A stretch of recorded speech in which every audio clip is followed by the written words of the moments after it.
정 박사님은 순천향대학 병원에서 30년 동안 신경과 교수, 의사, 부원장으로 계셨고요. 용산구 치매지원센터에서 센터장을 맡으셨고요. 대한치매학당도 하셨습니다. 저 오늘 이렇게 시간 내주시고 많은 얘기 나눌 수 있게 되어서 정말 영광입니다. 소개해 주셔서 감사하고요. 대한치매학회 학회장을 역임한 바가 있고요. 용산구 치매안심센터장으로 10년 정도 근무했던 것 같습니다. 지금은 은퇴하고서 각종 자문 역할 하면서 지내고 있습니다.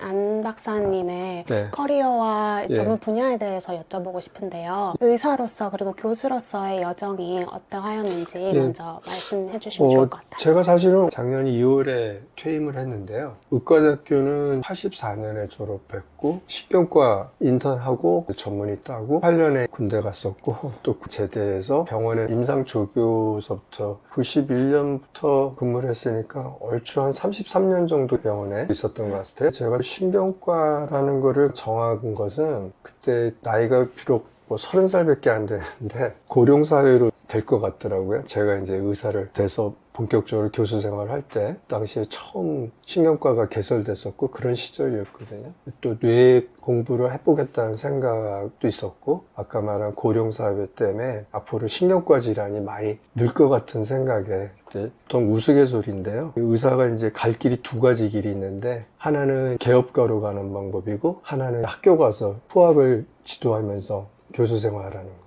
로 들어가려고 생각해 보니까 신경과가 신생학문이고 교수로 들어가기가 좀 쉽지 않겠는가 그런 생각을 하고 지원했었어요. 지금도 오늘 보시는 분들이 신경과랑 정신과랑 좀 헷갈려 하시는 분들이 있을 것 같아서 신경과가 주로 보는 질환이 알츠하이머병 또는 파킨슨병, 뇌졸중, 옛날에는 간질이라고 그랬는데 뇌전증이라는 것도 있죠. 아주 흔하게는 편두통이라는 병도 있을 거고요. 상당히 다양한 신경계 질환을 다루는 학문입니다. 저 때는 막 하나에 몰두해서 하기가 좀 어려워서 제네럴 뉴럴로지라고 해서 일반 신경과를 했는데 나중에는 주로 뇌졸중 환자가 제일 많다 보니까 뇌졸중이라는 건 뇌에 혈관이 막히는 뇌경색도 있고 터지는 뇌출혈도 있는데요. 주로 그런 많은 환자 그걸 보다가 퇴임하기 한 10년 전서부터 아까 말씀드린 치매센터를 위탁 운영하면서 치매 쪽으로 좀 많이 연구도 하고 그쪽으로 진료를 많이 보았었습니다. 이렇게 설명해 주셔서 정말 감사합니다. 우리나라도 2025년부터 초고령 사회로 진입한다고 하는데 네. 정부 차원으로 치매 예방을 위한 그런 노력은 어떻게 되고 있는지. 맨 처음에 이제 서울시 자치구마다 치매안심센터를 개설한 게 아마 2010년 정도일 거예요. 모든 구가 한꺼번에 생긴 건 아니고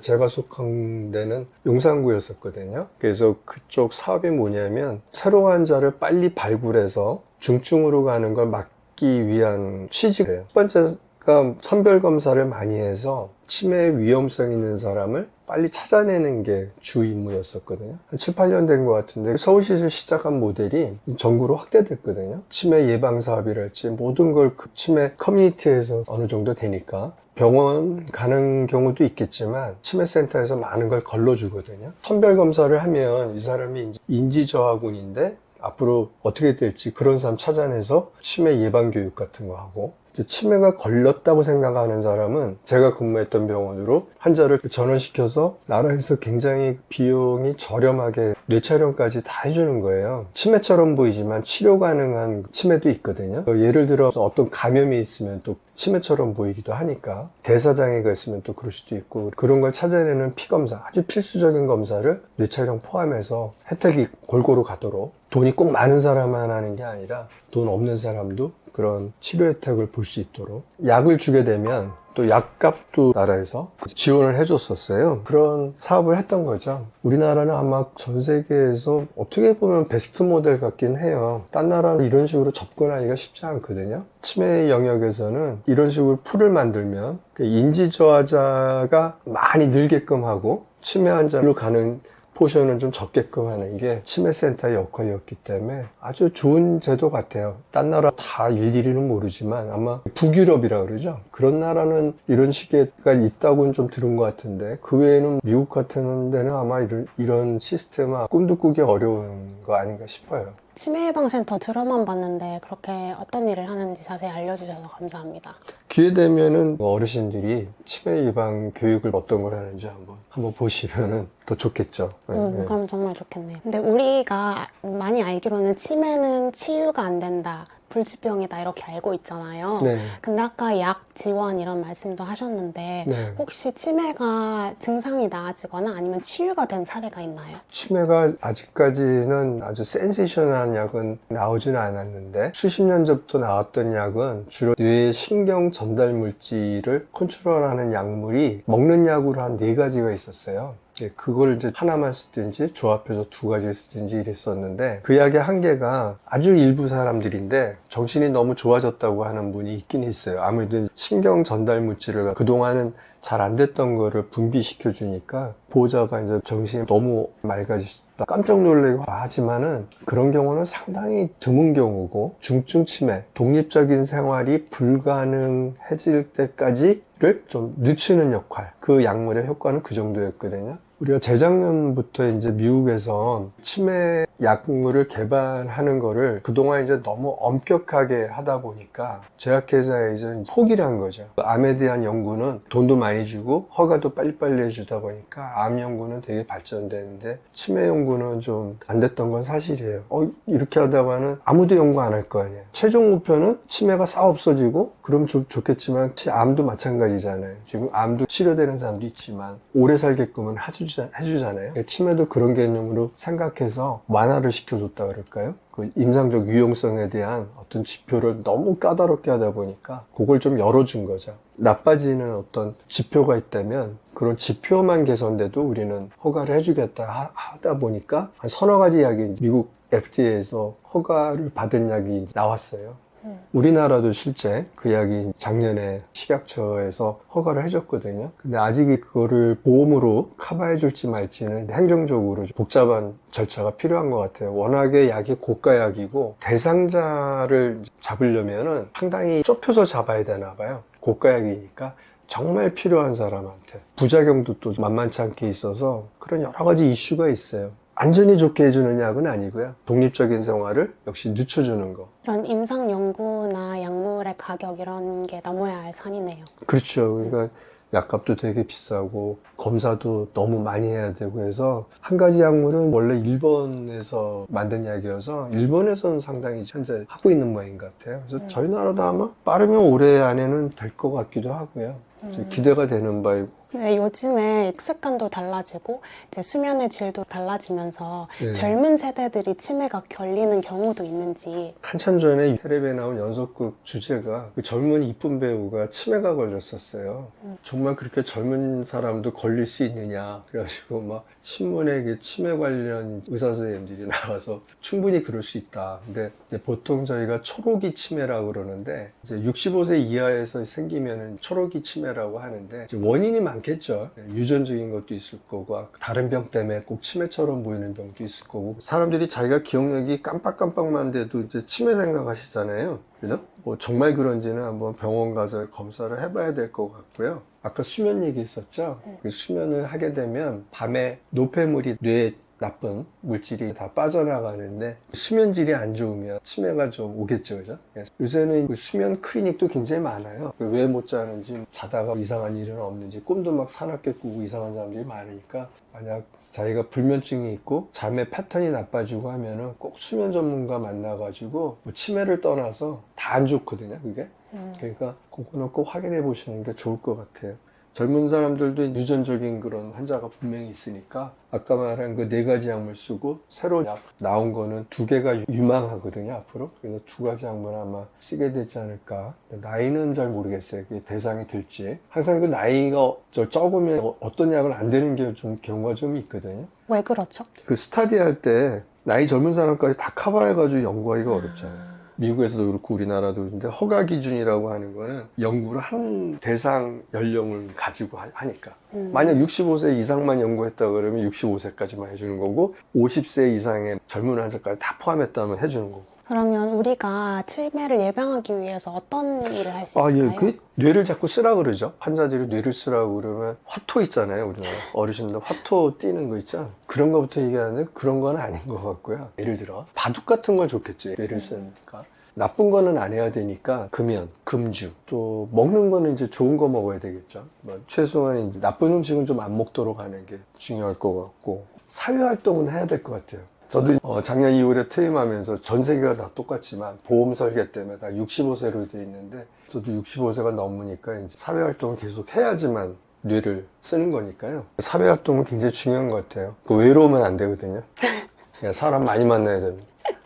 그 대신 술은 하시면 안 되고 흔히 말하는 우리 대사증후군이라는 거 있죠. 고혈압, 당뇨, 고지혈증 이런 등등은 어떻게든지 해결을 해야 되거든요. 치매가 앞으로 의심되는 경우 치매 안심센터 같은 데 가보면 그 어르신들이 이제 그런데 예를 들어 커피 하나 먹으려고 키오스크 가면은 이거 잘 못하겠더라고요. 그럼 거기 가면은 이제 키오스크 교육도 시키고 그런 어떤 상황에 맞추어서 인지를 중재하기 위한 프로그램들이 있어요. 여러 가지 이제 디지털 기술을 이용해서 하기도 하고 음악 선생님이 오셔가지고 음악도 하고 미술 치료 하시는 분도 있고 외국 사람들은 어렸을 때부터 목공이라고 그러죠. 집에서 혼자서 못질해가지고 가구도 만들고 이러거든요.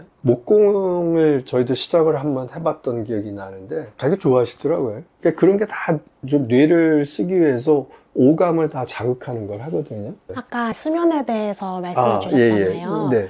뇌졸중과 수면의 관계는? 뇌졸중도 수면에 분명히 관계 있어요. 다가도 생기는 이유 중에 하나가 수면 무호흡증이라고 있는데 코 골다가 숨을 안 쉬는 때가 있거든요. 뇌에 저산소증이 빠지니까 혈관이 쉽게 뇌졸중이 생길 수 있는 환경이 된다는 거죠. 그러니까 보통 수면질도 여러 가지 타입이 있는데 진입이 어려우신 분도 있고 저는 일찍 자는데 새벽에 깨서 한두 시간을 못 자는 거예요. 어떤 분은 이제 잠을 아예 못 주무시는 분, 시작이 어려우신 분이 있고 아침에 자긴 잔 것 같은데 선잠 잔 것 같고 피곤한 스타일도 있고 그렇거든요. 그런 거를 수면 전문가들이 판단을 해서 이제 양압기라고 산소 마스크 끼는 경우도 있고 약간의 수면제를 써서 잠을 좀 도와줘요. 그래서 수면제는 오래 먹는 건 안 좋으니까 그런 거를 받을 수 있기 때문에 수면은 꼭 문제가 생긴 거라면 한번 가보시는 게 좋을 것 같아요. 아까 치매 예방센터 말씀하셨는데 이거 네네. 보시는 분들이 네. 자신이 사는 구나 지역에서 그걸 네. 찾으면 되는 건가요? 그렇죠. 살고 있는 구에서 전국에 다 완료가 됐으니까 네. 뭐 치매가 의심스러우면 해마다 가서 검사하는 게 중요한 것 같아요. 우리가 모든 검사가 할 때 전에 검사 결과가 있어야 이제 후에 검사를 해봤을 때 좋다 나쁘다 얘기할 수 있잖아요. 연속적으로 검사를 하는 게 중요하기 때문에 병원에 가서 하는 것도 좋지만 치매 안심센터 찾으셔가지고 검사를 1년에 한 번씩 꼬박꼬박 받아보시는 게 중요할 것 같아요. 제가 갑자기 든 생각인데 네. 만약 미국에 사시는 한인분들이 네. 막 언어적인 어려움이 있거나 사회 생활을 할 때 문제가 있으면 그것과 치매에도 연관이 있나요? 아까 말한 대로 사회활동이 중요한데 사회활동이 어려우실 거니까요. 만약 내가 미국 혼자 산다고 그러면 사회활동이 얼마나 있을지 거기서 같은 한국인끼리 지내면 될 것 같긴 한데 아무래도 어렵겠죠. 그리고 저는 미국에서 오신 분 간혹 봤는데 저희 나라도 선별검사라는 게 다 한국말로 써 있을 거 아니에요. 그죠? 한국말 써 있는데 미국 사람이 왔다 그러면 미국 사람이 한국 거를 트랜스레이션 해준다고 그래도 사실 검사가 정확하다 할 수 없잖아요. 미국에 계신 교포들이 보니까 치매 검사를 받는 게 쉬워 보이지는 않더라고요. 우리나라처럼 가까운 치매 안심센터 찾으면 갈 수 있는데 미국은 그런 시스템이 없잖아요. 네. LA 계신 분인데 한 번은 그런 검사를 영어로 해가지고 뭐 갖고 오셨는데 미국에 계신 분은 그런 거는 좀 쉽지 않아 보여요. 그래서 아마 미국에 오래 계신 분들이 나이 드시면 다 거꾸로 우리나라에 역이민 오시는 것 같기도 하고 워낙 의료 시스템이 저희가 좋으니까. 맞아요. 네. 혹시 치매와 뇌졸중에 대해서 하고 싶은 말 있으신가요? 그런 병은 예방이 중요하니까 뇌졸중도 예방이 가능하고 치매도 어느 정도는 시간을 벌 수 있는 병이기 때문에 누구나 올 수밖에 없을 수도 있잖아요. 치매는 뇌가 돌아가실 때까지 젊은 사람처럼 계속 유지된다는 건 사실 상식적으로 어렵잖아요. 건물도 오래되면 배관 있죠. 안에 물 흐르는 배관이 다 간혹 터지기도 하고 막히기도 하는데 사람도 똑같은 그건데 혈관도 아까 고혈압, 당뇨, 고지혈증 없어도 동맥경화증이라는 게 진행돼서 심장혈관도 좁아지고 말초혈관도 좁아질 수 있고 뇌혈관도 좁아질 수 있는데 그런 걸 다 미리미리 요새는 검사가 쉬운 게 많으니까 장비가 쉬워서 그런 걸 제때 하시는 게 정말 중요하죠. 꼭 검사 1년에 한 번씩은 건강검진 통해가지고 그런 거 꼭 하시는 거 추천드려요. 알려주셔서 감사합니다. 네.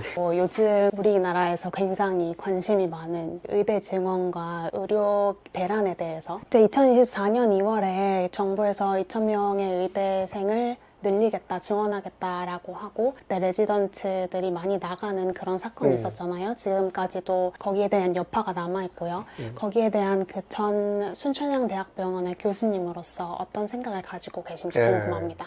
상당히 좀 민감한 이슈인데 저희 나라가 의료 시스템은 제가 보기에 정말 좋은 것 같아요. 최근에 저 모시던 이제 장모님이 100살 일기로 돌아가셨거든요. 근데 100살 일기 돌아가시는 동안에 급성기 병원에 있었다고 치면은 한 1억 원 정도 의료비가 나왔는데 혜택받고 실제 그 10분의 1 정도 냈거든요. 급성기 병원은 상당히 좋은데 이분이 만약 살아서 집으로 가기는 어려우면 어떤 요양병원 같은 데로 가야 되는데 요양병원에서 결국 의료비는 그렇게 비싼 건 아닌데 간병비가 많이 드는 거예요. 저희 나라 인구가 1년에 지금 한 35만 명이 돌아가신다고 그러더라고요. 근데 태어나는 애는 아마 20만 명이지 저도 정확히 기억은 안 나는데 이미 역전이 됐거든요. 돌아가신 분이 훨씬 많은데 과연 그러면 우리나라 의료에 대한 돈을 누가 내느냐가 이제 문제잖아요. 돈은 앞으로 많이 걷기는 어렵고 쓸 때는 많고 왜냐하면 지금 계속 고가 약도 나오고 고가 장비도 나오고 자꾸 비싸지거든요. 코스트는. 문제가 풀기가 어려운 거예요. 의사 숫자 하나만 늘려놨다고 그래서 의사 지금 새로 돼서 앞으로 전공을 정하는 사람들이 난 갑자기 이제 산부인과 할게. 애도 별로 안 낳는 시대에 소아과 할게. 이게 어려운 거예요. 정원만 늘렸다고 될 것 같지는 않거든요.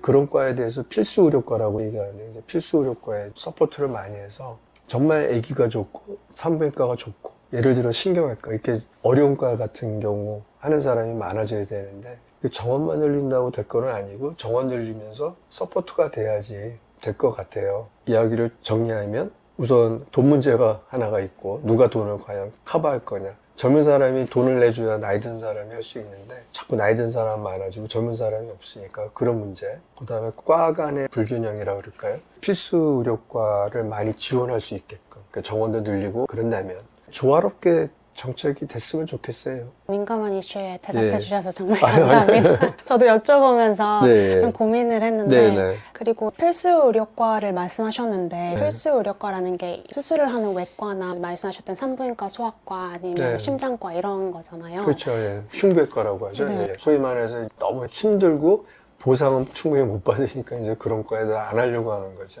그것을 얘기할 때 뉴스에서 수가에 대해서 굉장히 많이 얘기를 하더라고요. 네. 뭐 수술을 하거나 병원비를 낼 때 그런 수가가 의사가 제공하는 의료 서비스와는 어떤 관계가 있을지 설명해 주실 수 있나요? 뭐 솔직히 말씀드리면 결국 다 어떤 문제든지 수가예요. 결국 돈 문제거든요. 아까 말한 대로 앞으로 돈 낼 사람이 없으면 그 전체 버짓은 한정돼 있지 이게 계속 늘어날 수밖에 없는 구조인데 이걸 어떻게 하면 충분한 버짓을 확보하느냐, 그다음에 충분한 버짓을 어떻게 하면 적절하게 보상을 해주느냐가 관건이 될 거예요. 그러니까 아마 그건 전 세계가 지금 GDP 대비로 이제 의료비에 쓰는 지출이 줄는 나라는 없거든요. 그 느는 거를 어떻게 하면은 공정하게 배분을 해서 저희 나라는 실정이 저도 잘은 모르지만 검사에 너무 많은 걸 하는 것 같아요. 검사를 많이 하고 치료를 하는 과도 있잖아요. 뭐 수술을 한다든지 그런 과에 대한 보상이 좀 약하다 그래요. 검사는 잘해주는데 그런 거를 어떻게 하면 밸런스를 잘 잡아서 검사 쪽이 너무 많다고 하면 아까 말한 필수 의료의 수술 있잖아요. 그런 데 좀 많이 해서 특히 소아과, 산부인과 이런 게 어려운 과들 밸런스가 잘 잡히면 좋겠죠. 우리나라가 의료 질과 의료 접근성이 굉장히 좋은 나라잖아요. 굉장히 좋죠. 네네. 네, 미국에서 사시는 분들도 뭐 의료 쇼핑으로 오신다 이런 분들도 많이 네, 있고 맞아요. 근데 그거를 이제 지속하는 게 관건이겠네요. 그렇죠. 어떻게 하면 이제 정원도 적절하게 늘리고 정원이 지금 현재가 적절하다면 지금 현재 적절한 걸로 해서 과 간의 그 불평등을 잘 해소해서 필수 의료가 많이 가게 할 수도 있고 지금 정책하시는 분 학교에서 이런 걸 담당하신 분이 머리를 잘 맞대서 이제 좋게 풀어나가야 되겠죠. 미국에서는 네. 이제 자연분만을 하면 뭐 지역에 따라 다르겠지만 뉴욕에서는 네. 2천만 원이 넘게 나오는데 가격만 놓고 보면 우리나라에서는 한 80만 원이면 그래요? 된다고 그거밖에 안 하더라고요. 돼요? 그렇게 차이가 많이 나요? 굉장하다 우리나라가 네. 이런 생각을 많이 했거든요. 맞아요. 저수가에 하는 분도 많은 거 사실이어서 그런 게 좀 개선이 돼야 될 것 같아요. 그리고 의대 지원을 늘린다고 해서 지방의 의사가 늘어나거나 아까 말씀하셨던 필수과의 의사가 늘어나거나 하는 건 아니잖아요. 제 얘기 해드릴까요? 제가 저 지방에서 의대를 나왔는데 저는 신설대학의 이례 졸업생으로 졸업했어요. 근데 아까 왜 이례로 들어가냐면 교수도 하고 싶고 신설대학 가면 첫 번째 졸업생이 된다는 건 굉장히 영광이잖아요. 우리 대학 모토가 뭐였냐면 장차 시골에 남아서 의사를 한다는 게 목표였어요. 근데 제 동기들이 시골에 남아있는 애들 거의 드물어요. 다 도시로 왔어요. 그러니까 이게 정책이 쉬운 건 아닌 것 같아요. 모토는 그랬는데 저만 해도 도시에 나와서 했거든요. 저희 나라는 의사뿐만이 아니라 지방에 한번 놀러 가보시면 아시잖아요. 그 다 빈집도 많아 보이고 젊은 사람 별로 없어 보이고 사람이 있는 곳에 의사들이 갈 거 아니에요. 병원도 생기고자. 우리나라가 너무 도시 집중화가 돼서 의사 하나의 문제는 아닌 것 같아요. 맞아요. 두세 시간 만에 갈 수 있는 곳들이 굉장히 많으니까 네. 서울로도 올 수 네, 있고 환자도 그렇고. 의료비를 얘기하면 보험에 대해서 얘기하지 않을 수가 없잖아요. 네네. 근데 우리나라는 전국민 건강보험인데 반해 미국은 사보험 시스템이 되어 있잖아요. 네. 교수님이 느끼시기에 한국의 국민건강보험에서 미국이 어떤 점을 배울 수 있을지 궁금합니다. 미국 보험은 솔직히 잘 모르겠어요. 메디케어, 메디케이드, 오바마가 했던 뭐 여러 가지 보험 시스템이 복잡한데 작년에 유명한 사보험 CEO가 뉴욕에서 컨퍼런스 왔던 사람이 살해됐거든요. 전 국민이 이슈가 됐는데 그 CEO가 근무하는 사보험 회사가 리젝트율이라고 그래서 나는 이런 치료를 하고 싶습니다. 아까 예를 들어 고가약인 치매에 대한 약을 받고 싶은데 사보험 회사에다가 이제 연락해서 승인을 받으려는데 승인을 안 해준 거죠. 이런저런 이유로. CEO가 살해됐는데도 사회적으로 그럴만하다. 저희 나라는 이제 사보험이 옛날부터 내가 돈을 많이 내고 내가 많은 혜택을 보겠다는 취지 아래서 왜 사보험을 안 해주느냐. 일부 사람도 있었지만 현재는 여러 사람이 조금씩 다 이렇게 자기 세금처럼 내가지고 지금 운영이 되고 있거든요. 그래서 미국은 아마 출발이 다르니까 결코 우리나라 제도를 따라갈 수는 없는데 미국도 대통령이 또 바뀌게 하니까 뭔가 새로운 걸 하겠죠. 사보험의 장점은 분명히 있을 거예요. 돈이 있는 사람은 더 빨리 치료받고 빨리 할 수 있는 길이. 근데 대부분의 사람들은 아무리 돈이 좀 있어도 의료기관에 쉽게 접근할 수 있는 그런 거는 아닌 것 같아요. 제가 미국은 짧지만 한 3년 살았고 제 주변에 있는 사람들이 이제 미국에서 보험 갖고 써 있는데 쉬운 거 아닌 것 같아요. 미국은 아마 대대적으로 개혁하지 않는 이상 우리나라 따라가기는 없고 우리나라는 아까 숙제가 돈 문제, 버짓을 어떻게 냈는가 그게 첫 번째고 어떻게 하면은 활용을 잘할 것이냐 그 두 가지 이슈는 분명히 계속 있는 것 같아요. 저번 주에 실손보험에 대해서 청문회가 있었더라고요. 우리나라요? 네, 환자 본인이 얼마를 내느냐에 따른 그런 토론이 진행되더라고요. 그것과 미국의 시스템도 생각해 보게 되더라고요. 네, 맞아요. 저 실손보험은 잘 모르는데 우리나라 실손보험도 여러 가지 부조리도 많고 해가지고 나라에서 단속도 하려고 그러고 대부분 이제 잘 모르고 가입하는 사람들이 많아가지고 나중에 보면 이게 혜택이 안 되는 경우도 있고 막 이런 기회에 아마 실손보험도 나라에서 어느 정도는 이제 파악을 하고 있기 때문에 좀 그래 아까 가신 때도 아마 그런 차원에서 앞으로 정책을 잘 해볼까 하는 그런 걸 거예요. 이제 제가 미국에서 간호사로 일을 하면서 이제 의사분들이 처방 내시는 것도 많이 보잖아요. 근데 제약회사나 보험회사의 힘이 너무 세다 보니까 미국은 이제 리젝트 말씀하셨는데 네. 리젝트가 굉장히 많이 되고 네. 그게 환자한테 영향이 가고 네. 우리 행정 비용에도 영향이 가고 우리나라도 지금 어떤 약은 한 번 투입하는데 20억짜리 약도 나왔거든요. 그런 고가 약들 1년에 몇 억씩 되는 급여로 지출되는 약들이 있거든요. 지금 말씀하신 대로 리젝트도 해야 되고 적절한 사람이 적절하게 써가지고 좋아져야